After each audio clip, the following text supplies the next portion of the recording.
ایک جہاز پتا ہوا نہر سویز میں، پیچھے لائنیں لگیں، اور روزانہ میں آج اس کی رپورٹ پڑھ رہا تھا، روزانہ پوری دنیا کو 9 ارب ڈالر کا نقصان ڈیلی ہو رہا ہے۔ لا الہ، اللہ نقصان کرنے پہ آئے تو اللہ کے پاس نقصان بھیجنے کے بے حد و حساب خزانے ہیں۔ یہ جو نہر سویز ہے نا، پتہ کیا ہے یہ 2 سمندر آپس میں ملائے ہوئے ہیں تاکہ راستہ لمبا جو تھا وہ چھوٹا ہو گیا ہے۔ اور یہ جو راستہ بنایا گیا نا نہر سویز، سب سے پہلے عمر رضی اللہ تعالیٰ عنہ نے بنایا تھا۔ جب 18 ہجری میں قحط پڑا تھا، عمر رضی اللہ تعالیٰ کی حکومت تھی 22 لاکھ مربع میل پہ، تو انہوں نے سارے علاقوں کے گورنروں کو کہا کہ بھی سب غلہ بھیجو، سب جگہ۔ بعض ملک اتنی دور سے غلہ خشکی کے راستے پہنچتا نہیں تھا۔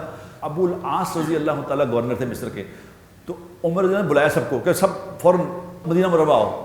تو وہاں بلایا کہا کہ بھی حل بتاؤ اس کا کیا ہے۔ تو انہوں نے کہا جی اس کے یہاں سے سمندر، دریائے نیل کو اگر سمندر سے ملا دیں تو 104 کلومیٹر کا فاصلہ ہے، اگر اس کو ملا دیں تو ہم بڑی جلدی سامان پہنچ جایا کرے گا۔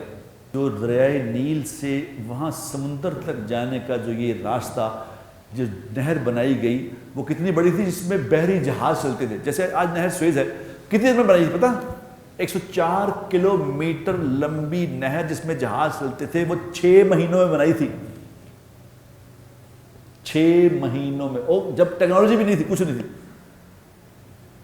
اب اتنا ٹیکنالوجی کا زمانہ ہے یہ آج کل، تو کیا ہو رہا ہے؟ کتنی دن میں بڑی BRT بنی جا رہے ہیں۔ جو لوگ سچ مچ کے لوگ تھے جنہوں نے کر کے دکھایا کام، 104 کلومیٹر لمبا ایک دریا کھول دیا 6 مہینے میں بغیر ٹیکنالوجی کے، اور پھر وہ غلہ وہاں جانا آسان ہو گیا۔ یہ عمر رضی اللہ تعالیٰ عنہ کا آئیڈیا تھا، یہ انہوں نے بنایا تھا۔ لیکن چونکہ مسلمان تو نیچے ہوتے نیچے چلے گئے نا، اس لیے مسلمانوں کی تو ٹیکنالوجی کوئی مانتا ہی نہیں، ہم نیچے سے چلے گئے۔ مسلمان ہے جو دنیا کے مسائل حل کرنے کے لیے آیا تھا، لیکن مسلمان تو ہو